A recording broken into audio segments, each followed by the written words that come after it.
Hi friends, welcome back to Manasa creations. ఇవాళ మనమైతే ఒక మంచి వీడియో చూసుకోబోతున్నామండి.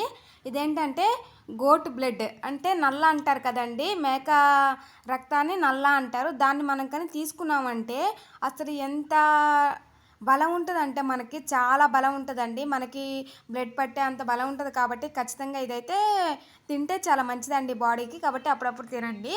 కాబట్టి ఇప్పుడు ఇది ఎలా ప్రిపేర్ చేసుకోవాలనేది మనమైతే చూసేద్దాం. ఫస్ట్గా అయితే గోట్ బ్లడ్ తీసుకొని నీట్గా వాటర్లో వాష్ చేసేయాలి. వాళ్ళే నీట్గా ఇస్తారండి, మనమైనా ఇంకా ఒక 2-3 టైమ్స్ నీట్గా వాష్ చేయాలి వాటర్లో. ఆ నీట్గా వాష్ చేసాక ఇవి చిన్న చిన్న పీసెస్గా కట్ చేసుకోవాలండి. పెద్ద పెద్ద పీసెస్ అయితే ఫ్రై అవ్వు, టేస్ట్గా ఉండవు. చాలా స్మాల్ స్మాల్ పీసెస్గా కట్ చేసేసుకోవాలి. చూడండి, నేను చూపిస్తున్నట్టుగా అలా కట్ చేసేసుకోండి. ఇంక ఇప్పుడైతే స్టవ్ మీద ఒక ప్యాన్ పెట్టి అందులో ఒక 3 టేబుల్ స్పూన్ ఆయిల్ వేసేసుకోండి. ఇందులో అయితే ఏ తాలింపు అవన్నీ వేయ అవసరం లేదండి. ఇందులోనే ఒక కప్పు ఆనియన్స్ వేసుకొని ఒక 2 పచ్చిమిర్చిని కట్ చేసేసుకొని వేసేసుకోవాలి. ఇంక ఇప్పుడు మొత్తాన్ని బాగా ఫ్రై చేయాలండి. బాగా సాఫ్ట్గా మగ్గిపోయే వరకు ఆనియన్స్ బాగా ఫ్రై చేయాలి.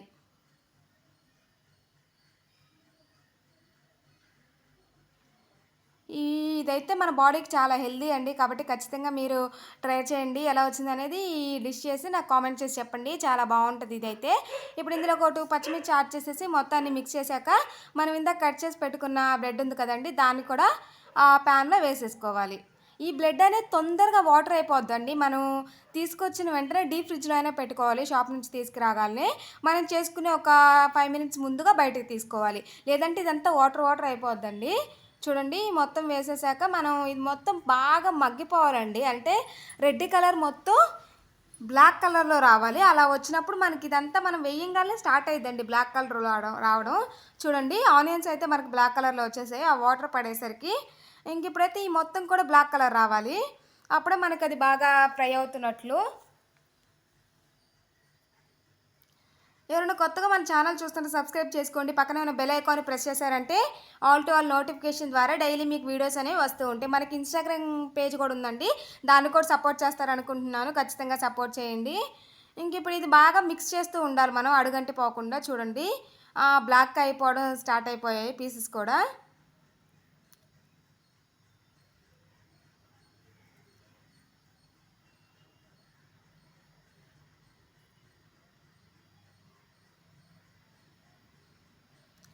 ఇంక ఇప్పుడు చూసారంటే ఇందులోకి మనం సాల్ట్ యాడ్ చేసుకోవాలి. ఒక స్పూన్ సాల్ట్ యాడ్ చేసుకోవాలి.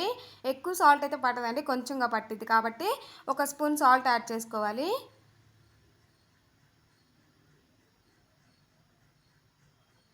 చిటికెడంతా పసుపు కూడా యాడ్ చేసుకోవాలి. మనం ఎంత పసుపు వేసినా ఇందులో మనకు కలర్ అయితే కనిపించదండి, బ్లాక్ కలర్లోనే కనిపిస్తుంది. కాబట్టి కొంచెం చిటికెడంతా పసుపు యాడ్ చేసుకోవాలి. మొత్తాన్ని మళ్ళీ బాగా మిక్స్ చేయాలి.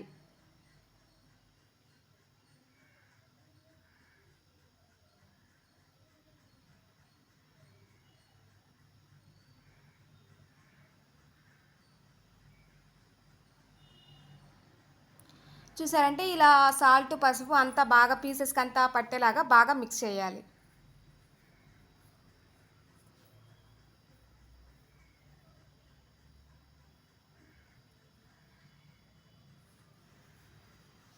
ఇంకా చూసారంటే మనకి 50% పైన 60-70% అయితే బాయిల్ అయిపోయిందండి. చూడండి, బాగా చక్కగా ఉడికిపోయింది.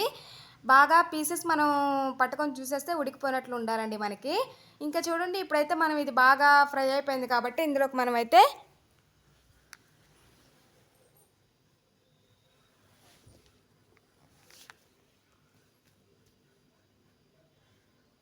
కారం యాడ్ చేసుకోవాలండి. మనమైతే మనకి కారాన్ని సరిపడా కారం యాడ్ చేసుకోవాలి. ఒక స్పూన్ యాడ్ చేశాను నేనైతే. ఇప్పుడు మళ్ళీ మొత్తాన్ని బాగా మిక్స్ చేయాలి. కారం వేసాక మాడిపోకూడదు కదండి, కాబట్టి అడగంటకుండా బాగా మిక్స్ చేయాలి. చూసారంటే మనకు మొత్తం బ్లాక్ కలర్ అయిపోయిందండి. ఇంకా రెడ్ కలర్ అసలు లేదు బ్లడ్. మొత్తం ఇలా బ్లాక్ అయిపోయిందంటే మనకంతా ఫ్రై అయిపోయినట్లు. ఇప్పుడైతే మనం మసాలా వేసుకోవాలండి. ఈ మసాలా వేసుకొని మొత్తాన్ని బాగా మిక్స్ చేయాలి. ఈ మసాలాలో ఏమేమి యాడ్ చేయాలంటే ధనియాలు, చెక్క, మగ్గ, అల్లం, వెల్లుల్లి యాడ్ చేయాలి. చూడండి, ధనియాలు, చెక్క, మగ్గ, కొబ్బరి, అల్లం, తెల్లగడ్డలు యాడ్ చేసామంటే మనకి మసాలా అయితే రెడీ అయిపోద్దండి. ఈ ఫ్రెష్ మసాలా నేనైతే రోట్లో దంచి వేసామండి. ఈ రోట్లో దంచి వేయడం వల్ల ఈ ఫ్రెష్ మసాలా అప్పటికప్పుడు ప్రిపేర్ చేసుకోవడం వల్ల చాలా బాగుంటుందండి. ఇదంటే కొంచెం తడిగా అయిపోద్దండి, ఎందుకంటే మనం అందులోనే అల్లం కొబ్బరి యాడ్ చేస్తాం కాబట్టి తడిగా అయిపోద్ది. కాబట్టి అది మనం అప్పటికప్పుడు ఫ్రెష్గా వేసుకోవడానికి మాత్రమే యూజ్ అవుద్ది, నెక్స్ట్ టైంకి యూజ్ అవ్వదు. కాబట్టి మేము ఎప్పుడు ఇలా ఫ్రెష్గానే వేసుకుంటామండి. టేస్ట్ అయితే చాలా బాగుంటుంది. చూసారంటే ఇలా మొత్తాన్ని కలిపేసాక మళ్ళీ కొంచెం కరివేపాకు యాడ్ చేసుకున్నామంటే చాలా టేస్టీగా యమ్మీగా ఉండే గోట్ బ్లడ్ అయితే మనకి రెడీ అయిపోయింది. Thank you friends.